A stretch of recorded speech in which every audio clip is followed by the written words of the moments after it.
Ons gehoor waar mense sê, of ons het al self gesê, ek sien dit nie so nie. Of ek kan dit nie insien nie. Ek sien dit nie soos jy dit sien nie, want dit gaan oor perspektief. En dit is presies waar ek ook kom praat vanoggend, is uit watse perspektief kyk jy na jou lewe, jou omstandighede en die krisisse in jou lewe. Nou julle, die afgelope ruk praat ek baie oor dit en asseblief, ek sê nie dit is 'n straf om die Here te dien nie. Ek sê nie dit is 'n straf omdat dit gaan altyd sleg nie, maar ons weet al julle, dit gaan nie altyd goed met ons as kind van die lewende God nie. Daarom wil ek praat oor die perspektief waarna jy kyk, uit watse oogpunt, en dis die vraag wat ek wil vra vanoggend, deur watse oogpunt kyk jy na jou lewe? Want ons 3 perspektiewe wat ons kan kry in ons lewe. Ons kan kyk na die perspektief van die mens, onsself, die mense om ons. Ons kan kyk na die perspektief van die vyand. En ons kan kyk na die perspektief van God die Vader. Nou dit is vir my kommerwekkend, en dit is nie in elke geval so nie. Maar dit is kommerwekkend dat ons baie keer net na die perspektief van die vyand kyk. En as ons 'n nuus skryf, of ons hierdie hoor, of ons doen dit, dan dink ons altyd die ergste, en ons gaan met dit, en ons vloei met dit in die perspektief, en dit verander ons houding. Dit verander ons attitude van dit wat ons sien, en dit wat ons ervaar, dit wat ons beleef, en dit is vir my, dit is shocking, as ek sê ons, sluit ek my 100% in, hoe baie ons toelaat dat die perspektief van die vyand heers in ons lewe. Dat ons, en in ons hart glo ons tog God is in staat om te kan doen, ver wat ons kan bid of dink. Maar vleeslik wanneer ons kyk na goed in ons lewe, dink ons baie keer hierdie is onmoontlik. Hierdie is 'n onmoontlike ding, ek sal dit nooit kan doen nie, en ons moet so hard veg om die perspektief van God te kry in ons lewe, sodat ons kan positief wees. Want dis wat die perspektief van die mens en van die vlees en van die vyand bring, dit bring net negativiteit en ongeloof en twyfel in ons lewe. Maar die perspektief van God die Vader bring altyd vir ons lewe. Want ons altyd lewe wanneer dit kom by die Vader. Daar's altyd vreugde wanneer dit kom by die Vader. En ons kyk so vas in die perspektief van uit die vyand se oogpunt uit, en alles is negatief en alles is dit en die wêreld dit en dat, want ons het die verkeerde brille aan. Ons begin kyk deur die oë van God die Vader, en ek sê nie ons moet naïef wees en dit wat gebeur in die wêreld nie, 100%, want ons moet ook dit wat God se hart breek met ons hart ook breek. So moenie naïef en blind deur die wêreld gaan nie, maar kyk net met deur God se oë bietjie. Want perspective is a particular way of considering something, a particular attitude towards or way of regarding something, a point of view. En die HAT sê, die vermoë om dinge in hul verhouding en belangrikheid tot mekaar te sien, of is 'n toekoms of 'n vooruitsig. So wat is jou perspektief van jou vooruitsig en jou toekoms vir jou lewe hier in Suid-Afrika? Want julle, ons hoor en ek wil nie op tone trap asseblief, hoor my hart, en elke of dit word gesê oor elke generasie, hoe gaan jy jou kinders groot maak in hierdie tyd? Toe ek jonk was, het ons dit en dit gehad.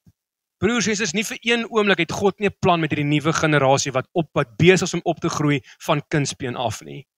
Die Here se plan het nie opgeraak op 2025 gesê, ekskuus julle is heeltemal op julle eie nie. So ons kan nie God bevraag en sê, hoe gaan jou kind groot word in hierdie tyd met al hierdie moeilikheid? Die Here gaan my kind help. Hy gaan hom nie los nie. So ouers, moenie ek is moeilik om te maak, is maklik om te sê moenie stres oor jou kinders nie. God het hulle. En ek dink dat die jong mense van vandag gaan 'n groter openbaring kry van wie God is, omdat hulle in so 'n tegnologiese lewe groot word. Dat hulle sonder enige twyfel gaan sê, this is the work of God. Hierdie is die hand van God in my lewe. Ons moet bid vir ons kinders, maar dit help ons stres oor hulle nie. So ons perspektief. Ons moet opgewonde wees dat God jou kind gekies het om in hierdie tyd sy naam te gaan uitdra na die volgende ou toe en die volgende ou toe, sodat hulle So die evangelie en die krag van God nie sal doodloop in hierdie generasie nie. So moenie bekommerd wees oor jou kinders nie. En daarom vra ek, wat se oë kyk jy na jou toekoms en jou vooruitsig in hierdie lewe? Kyk jy na die perspektief van die vyand vir alles donker is en ja, daar gebeur onheil in ons land en in ons wêreld en dit raak ons, dit maak ons kwaad, dit maak ons frustreerd eintlik omdat ons hierdie verlange het na 'n beter lewe. Te sê maar dit kon eintlik so awesome gewees het, kon dit nie? Maar dit help nie ons en hoor my hart dit. Ons kla oor die petrolprys en dit wat opgaan, want dit gaan julle. En ek verstaan ons kry swaar, maar die Here gaan vir jou voorsien ongeag van wat aangaan in die wêreld as ons net by hom bly. Jesus sê dit self, en dis nie prosperity gospel asseblief. Dis nie name it claim it nie, is wat ek sê nie. Jesus se eie woorde is moenie bekommerd wees oor die dag van môre nie, want julle hemelse Vader weet dat julle al hierdie dinge nodig het, maar soek eers die koninkryk van God en al hierdie dinge sal vir jou bygevoeg word. Soek God eers, jou prioriteit moet verander. Te sê, ek moet eers hierdie doen, eers hierdie en dan sal ek by die Here uitkom en eerder te sê, Here gaan by U uitkom. En gaan U eers soek en dan sal ek al hierdie ander goed doen. Om terug te kom na die perspektief en ons eintlik soveel stories wat ons kan uithaal van verskillende of persone wat dieselfde ding sien, maar 'n ander uitkoms het. Of 'n ander uitkoms sien. As ons kyk Dawid, nou hierdie is 'n voorbeeld, arme Dawid word stikkend gepraat in die kinderkerk en mense praat oor hom hier in die kerk, is omdat en ek glo dis omdat Dawid baie verder dieper in die gees was as die res van God se volk. Want Dawid het iets ontdek van God wat die Jode nog nie in daai tyd voor die uitstorting van die Heilige Gees ontdek het. En ek glo, Dawid het die Gees van God ontdek waar hy met God was. Want dieselfde volk, die Jode, die weermag van God die Vader en al die massas manne en die koning sien elke dag kom die reus uit en hulle sien hom as 'n bedreiging. En hulle vrees en hulle beef, want hulle perspektief is, ag nee, hier kom Goliat weer, vroeg in die oggend sê hulle, en laat in die aand, so met ander woorde, terwyl, net so voordat hulle gaan slaap, kom plant hy hierdie gedagte van vrees in hulle koppe, en hulle sit en hulle beef die hele aand, bang om te slaap, want wat as hierdie man nou kom in die middel van die nag, om ons te kom oorweldig? En Dawid stap op die oorlogsveld, en hy sien die manne sit hier so, en sy perspektief is, maar die Here sal hierdie ou in my hand oorgee. En Dawid sien hierdie massive teiken om raak te gooi eintlik met sy slingervel. En almal sien die reus wat en enige man wat opgestaan het in die naam van God die Vader sou vir Goliat kon oorwin het. Want hulle sou gegaan het in die krag van God die Vader. Hoe sien jy jou reus? Want almal van ons het een of 'n paar. Is dit weer reus wat uitkom en sê, "O Here, hierdie is onmoontlik," of sien ons hier om te sê, "Vandag sal die Here jou in my hand oorgee." En Dawid en sê nog vir 'n Goliat, en ek sal jou kop afkap met jou eie swaard. Dis hoe Dawid die hele geveg sien uitspeel, en Dawid hardloop na Goliat in hierdie oorlogsveld. Want perspektief bepaal jou attitude, jou houding met wat jy lewe gaan aanpak. En die volgende ene is die kruisiging. Maar voordat ek praat, ons perspektief word beïnvloed van hoe ver of hoe naby ons van God af is. So ons perspektief, hoe ons die wêreld sien, hang direk af van jou verhouding met God die Vader. Want as God ver is, gaan jy altyd vrees. Of as ons nie 'n verhouding met God die Vader het nie, is ons val baie nader as wat ons eintlik dink. Want ons begin staat maak op ons eie insig en nie meer staat maak op die krag en die wil van God die Vader nie. So ons dink ons is fine, eintlik is dit soos 'n gif wat ons begin drink, en hoe verder ons van die Here af beweeg, hoe gemakliker leef ons sonder om die Here te dien. En hoe makliker raak lewe vir ons, en hoe makliker raak het om nie meer tyd met God te spandeer nie, want ons is bietjie verder en verder van die Here af. En gelukkig sê die Bybel vir ons, as ons die pad byster raak, sal ons 'n stem agter ons hoor sê, hier is die pad, loop hier langs, maar jy moet omdraai op daai pad om terug te kom na God toe. So ons perspektief word beïnvloed van hoe ver of hoe naby aan die Here. As jy naby aan die Here is, ja, dinge gaan jou hart roer want ons is vleeslik, ons is mens, maar dadelik gaan jou geloof aanskaak om te sê ek sal nie vrees nie. Because that which the enemy meant for evil, God will turn it for his good. Vir sy glorie en vir sy heerlikheid. Here, ek sal wag op die Here. Ek sal nie paniekerig word en probeer dinge in my eie lewe hanteer nie, want dit werk nie. Nou net so 'n bietjie insight met my voorbereiding. Ek het my hart was om te praat oor perspektief en ek gaan nou lees, ek gaan 'n hele paar verse lees, soos ek gaan 'n hele paar Engelse verse lees. Moenie worry nie, ons bid vir die gawe van die uitleg van tale dat julle sal kan verstaan. John, this is for you all the English verses. So ons gaan 'n hele paar Engelse verse lees, hele paar Engelse verse. En ek wou by 'n vers stop, maar toe ek begin lees, okay, ons gaan nou uitkom. Die kruisiging, die perspektief van die mens, die perspektief van die vyand en die perspektief van God. Dieselfde gebeurtenis, 3 verskillende oogpunte, hoor gou hierso. Die mens se perspektief, Matteus 16 vers 20 tot vers 21. Daarop het hy sy disippels bevel gegee dat hulle vir niemand moes sê dat hy Jesus Christus is nie. Van toe af, hoor gou hier, van toe af het Jesus begin om sy disippels te toon dat hy na Jerusalem moes gaan en veel van die ouderlinge en owerpriesters en skrifgeleerdes moes ly en gedood en op die 3de dag opgewek word. Duideliker info oor wat nou gaan gebeur volgende kon Jesus nie duideliker sê nie. Hy sê vir hulle, julle, ek gaan om gekruisig te word, maar gaan opgerig word na die 3de dag. Ons lees hierso in Johannes 14, Johannes 16, sê Jesus vir hulle, dis voordelig vir julle dat ek weggaan. En hy praat oor die Heilige Gees, en hy praat oor, en hy sê vir die mense, die tempel gaan afgebreek word en in 3 dae herbou word. En hulle dink, hoe is dit moontlik? Hierdie tempel staan al vir jare. Hoe gaan jy hier in 3 dae bou? Maar Jesus praat nie van die fisiese tempel nie. Hy praat van hom. Hy praat van hom wat doodgemaak gaan word onder die Joodse raad en om op te staan op die 3de dag. Maar die Bybel sê die disippels kon dit nie verstaan het nie. Ek gaan nou lees hoekom. Johannes 19 vers 17 tot vers 27 en hier is die kruisiging. En hy het sy kruis gedra en uitgegaan na sy sogenaamde hoofskedelplek in Hebreëus Golgotha, waar hulle hom gekruisig het en saam met hom 2 ander, een aan elke kant en Jesus in die middel. En Pilatus het ook 'n opskrif geskrywe en dit op die kruis gesit en daar was geskrywe Jesus die Nasareëner, die koning van die Jode. Hierdie opskrif dan het baie van die Jode gelees omdat die plek waar Jesus gekruisig is naby die stad was. En dit was geskryf in Hebreëus en Grieks en Latyn. En die owerpriesters van die Jode het vir Pilatus gesê, moenie skrywe die koning van die Jode nie, maar dat hy gesê het, ek is die koning van die Jode. Perspektief nommer 2, die disippels, eerstens, ons gaan nou lees, hulle was hartverskeurd oor dit wat met Jesus gebeur. Die Jode sien dit, of die Joodse raad sien, hulle doen 'n goeie daad om Jesus te stop, wat dwaalleer verkondig, omdat hy gesê het, hy is die Messias, die koning van die Jode.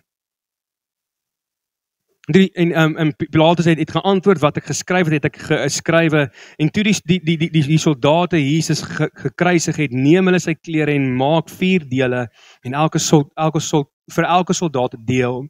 En die onderkleed was sonder naad van bo af in 1 stuk gegewe of geweef. En hulle het vir mekaar gesê, laat ons dit nie skeer nie, maar laat ons die lot daarop werp, wie sin dit sal wees, sodat die skrif vervul sal word, wat sê, hulle het my klere onder mekaar verdeel en onder my gewaad het hulle die lot gewerp.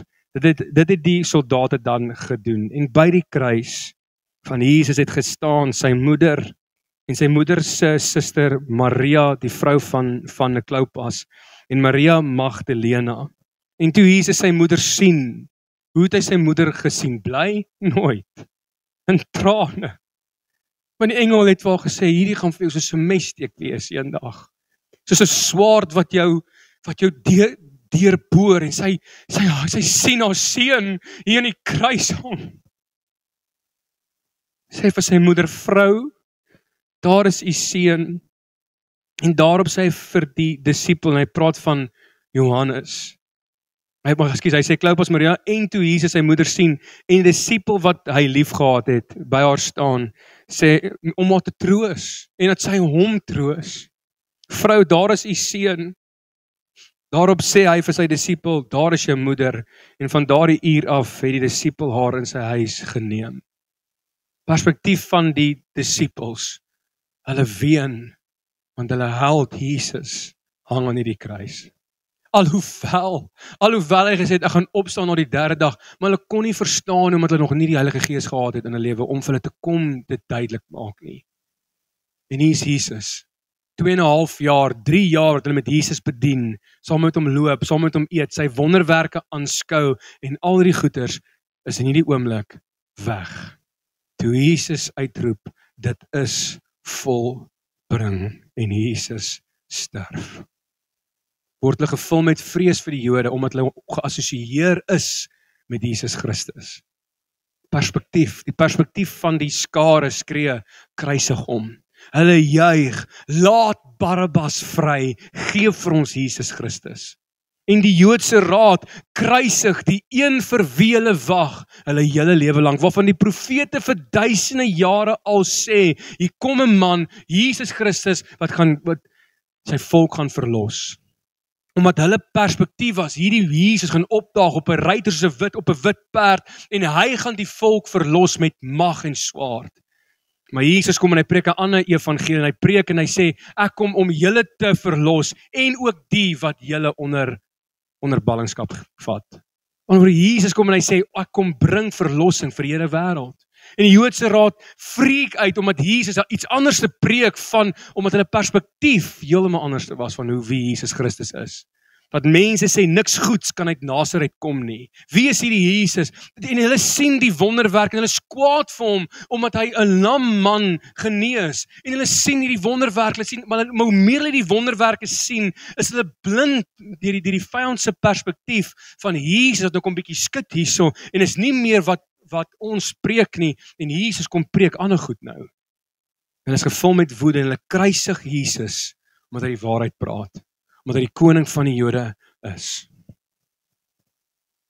En hulle dink, hulle doen iets goeds, om hierdie man Jesus te stop in hulle dorp, om nie aan te hou preek nie. Hier wil ek gou ietsie sê, ons moet oppas dat die vyand ons nie blind maak vir die evangelie, in die sin van, en ek dink hier is een van die grootste lokvalle, in die tyd waarin ons leef, dat mense glo die leuen dat die evangelie nie meer relevant is in hierdie wêreld nie. En ons probeer soveel goed by die evangelie voeg om dit relevant te maak. Ek wil vanoggend vir jou sê, daar's niks meer so relevant soos die evangelie nie. Daar's niks meer so relevant soos dit wat God gedoen het 2000 jaar plus terug aan die kruis vir ons kinders en vir hulle kinders en vir hulle kinders nie. Ons kan nie die evangelie aanpas om relevant te raak by ons lewe waarin ons lewe. In die oomblik as jy in die evangelie begin raak dit afgewater en mense dien die Here vir verkeerde redes en dis waar die feel good gospel vandaan kom en mense besef nie meer daar's 'n hel en daar's 'n ewige lewe. Mense besef nie meer die gevolge van hulle sondes nie en dan leef ons net soos ons wil en dan is dit te laat as Jesus Christus terugkom want ons wil Jesus relevant maak vir die mense. Ons wil Jesus relevant maak vir ons jong mense. Jy hoef nie te werk, jy hoef nie te verander aan die evangelie nie. Want die evangelie, Jesus red vandag nog. Jesus genees vandag nog. En ons nie 'n ander manier van redding, los die evangelie net soos wat dit is. Jesus is genoeg. Die vyand se perspektief is, yes, ek het oorwin. Jesus is dood. Want toe Jesus Christus gedoop is en gevul is met die Heilige Gees, toe God gesê, hier is my geliefde seun en wie ek welbehaag, toe Jesus gaan vas in die woestyn vir 40 dae en 40 nagte. So vir 40 dae, 40 nagte het Jesus gevas en die Bybel sê herhaaldelik het die vyand Jesus kom versoek, want die vyand wou al vir Jesus stop. En die vyand dink, yes, ek het oorwin. Jesus is dood.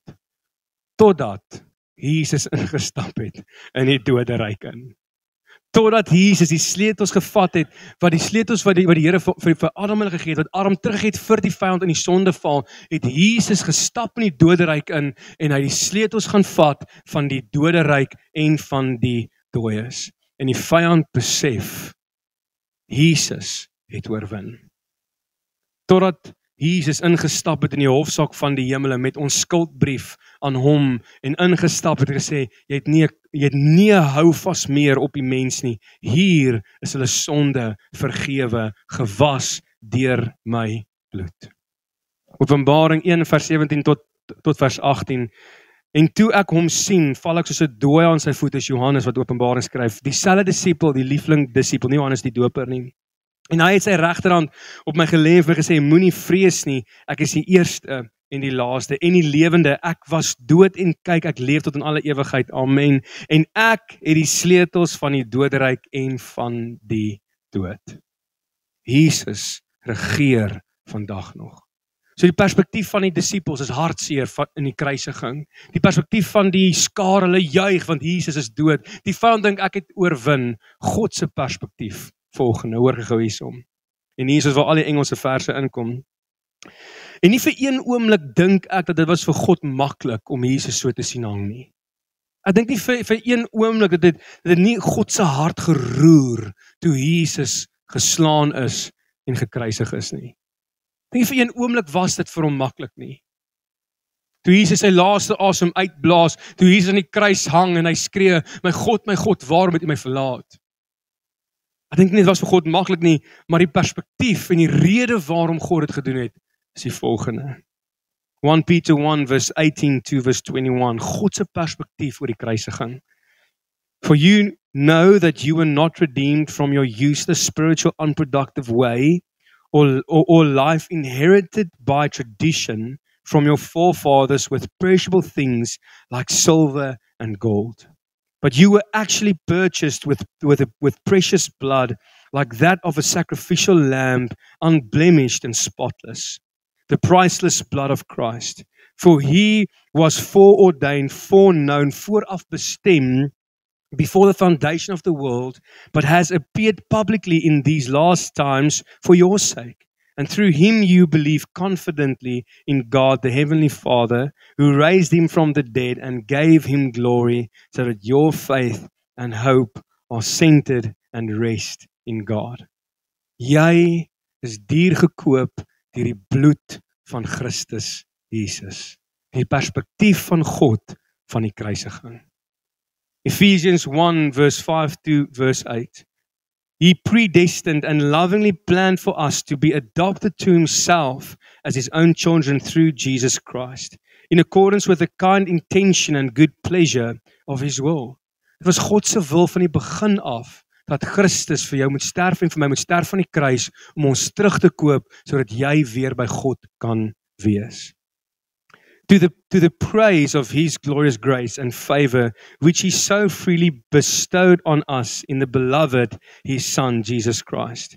In him we have redemption, and Jesus is the redemption, that is our deliverance and salvation through his blood, which paid the penalty for our sin and resulted in the forgiveness and complete pardon of our sin, in accordance with the riches of his grace, which he lavish, en hierdie woord lavish beteken dit is uitgegiet, dit is mildiglik oorgegee, dit is tot in oorvloed, lavish die Here hierdie oor ons, in all wisdom and understanding with practical insight.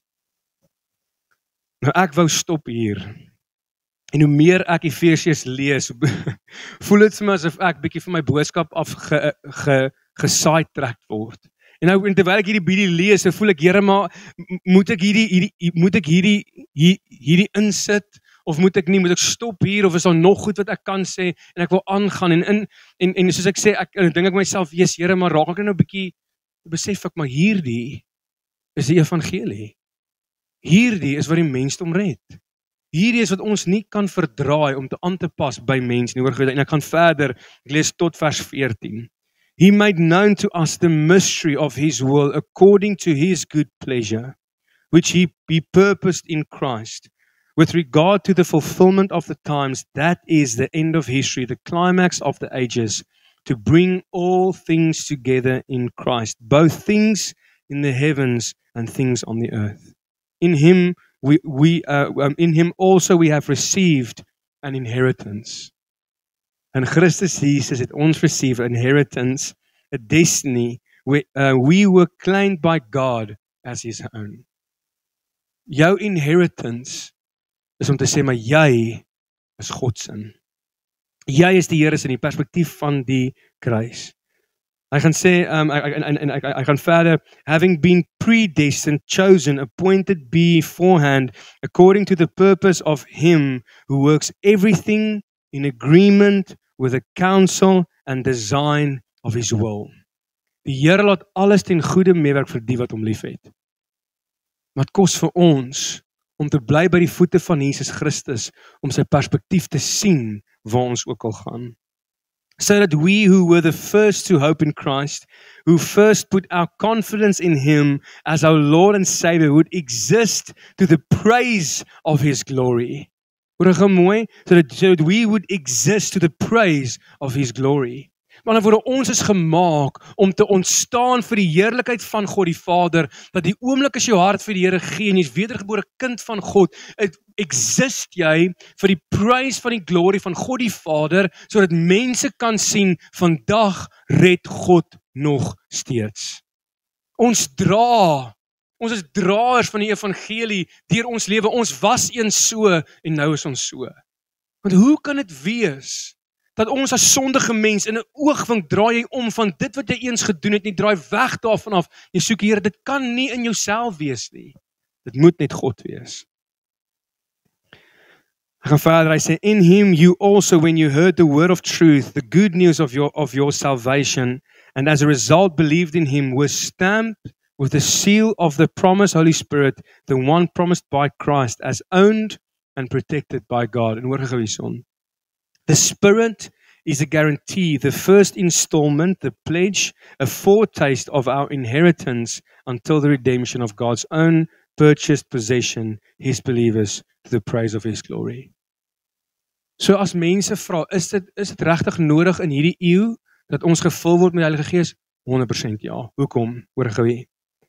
For our inheritance, the Spirit is a guarantee, the first installment, the pledge, the foretaste of our inheritance until the redemption of God. Met ander woorde, die Heilige Gees is 'n voorsmaak van ons ewigheid.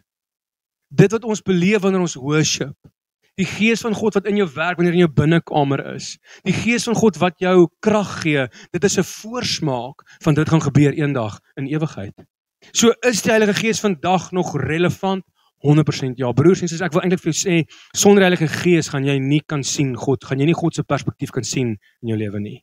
Sonder die Heilige Gees is daar nie diepte in jou verhouding met God die Vader nie. Gaan dit altyd oppervlakkig bly, want dit is die Gees van God wat jou dieper vat. So hoe sien ons die perspektief van God die Vader, die Heilige Gees? Daar's nie 'n ander manier hoe ons kan dieper gaan sonder die Heilige Gees nie.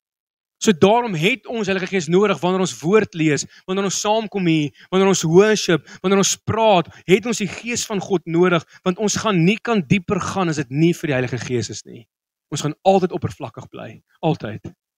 Maar met die Heilige Gees gaan ons dieper gaan. Soos ek sê, daar's soveel stories. Ons kyk vir Moses, hulle voor die Rooi See, die Egiptenare lekker lippe af en dink, yes, hierso is oorwinning vir ons. Nou, hulle is vasgekeer. God se volk sê, maar hoe bring ons hier om te sterf hiernatoe? En God sien 'n see oopgekloof vir sy volk om droëvoet deur te loop.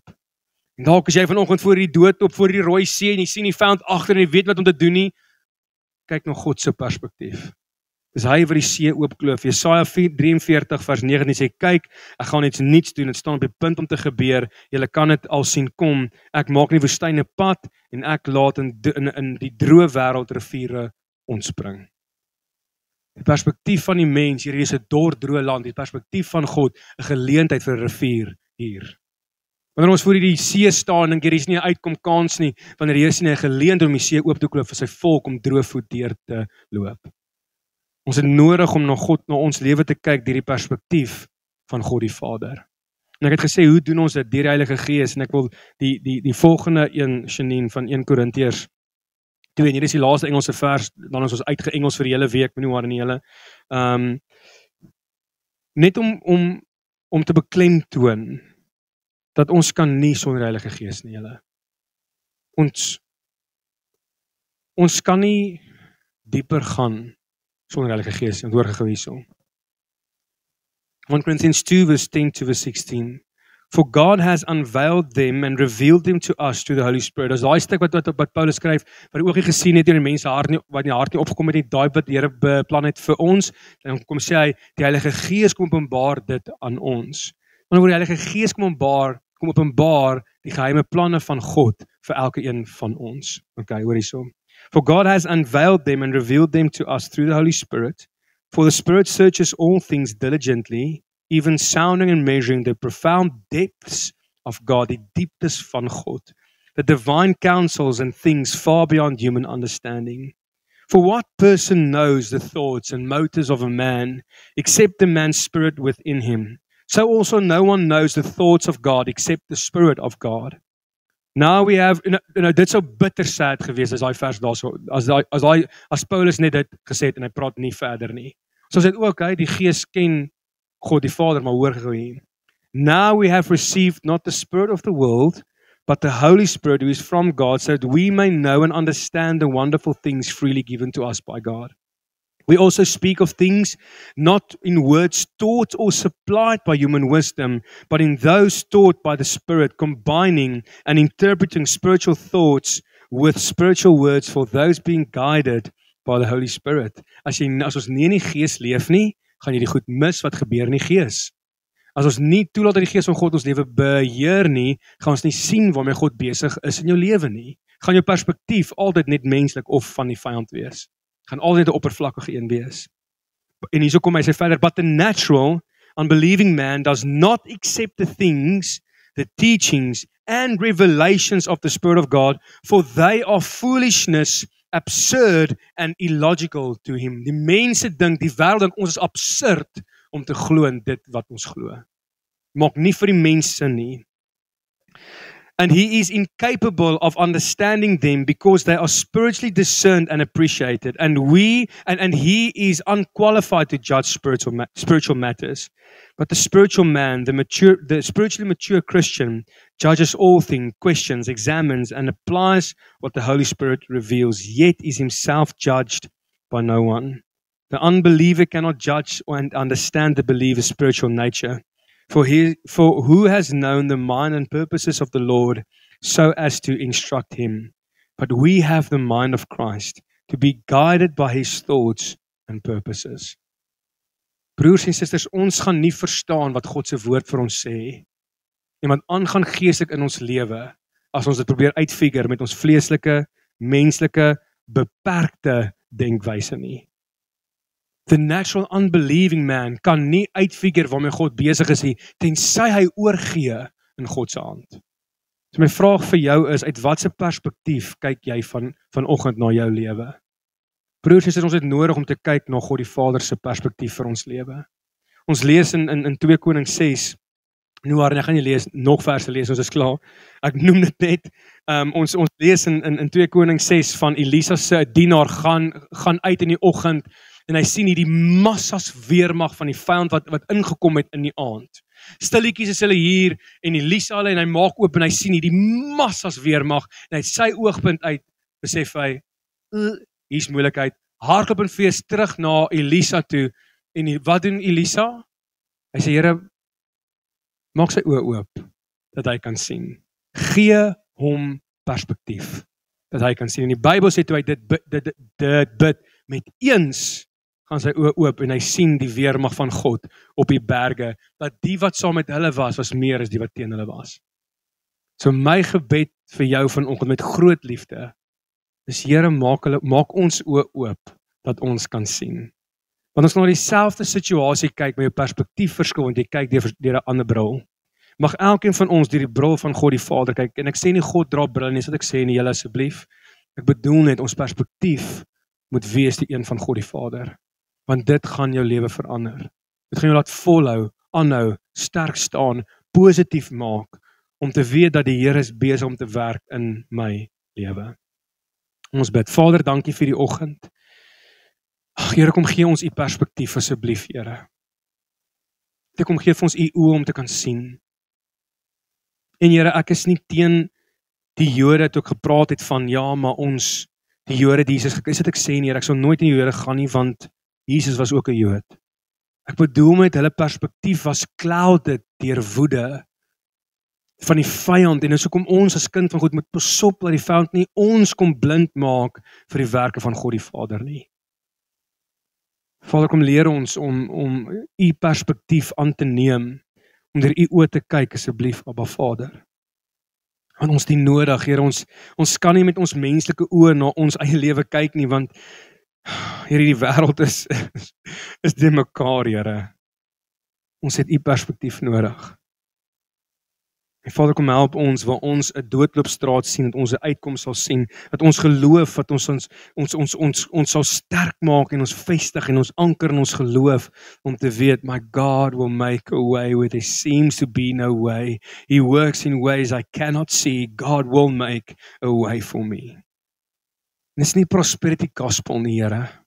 Dis ons plaas ons vertroue in die een wat ons toekoms in sy hand het. En kom leer ons, Here, om standvastig te wees. Kom leer ons om te glo. Kom leer ons om nie te twyfel nie, om vas te hou aan dit wat U vir ons sê. En Vader, ek vra dat elkeen van ons kom seën in hierdie week en Here, kom gee ons U perspektief. Here, nie net nou nie, Here, maar die res van ons lewe. Here, ons kry dit oor hoe naby ons aan die Here is, want ons perspektief is beïnvloed van hoe ver of hoe naby ons aan die Here is. Ons perspektief word direk beïnvloed of is ons lewe ons volgens die Heilige Gees of nie. Want Here, ons menslike verstand, dit maak nie sin nie, Here. Dit maak nie sin as ons sê we walk by faith, not by sight, want die wêreld is sien is glo. Waarom kan ons nie die perspektief van hierdie wêreld aanneem in ons lewe nie? Ons het U nodig. Here, ek vra dat U ons kan kom vul met U krag en U liefde in hierdie dag. Here, dankie vir wie U is. Maak U woord vas in ons hart en Here, dankie dat U so goeie God is. Dankie vir vanoggend in die worship, Here, dat U hier is. Ons waardeer U so baie, Here. Bring al lof en eer, ons bid dit in Jesus se naam. Amen.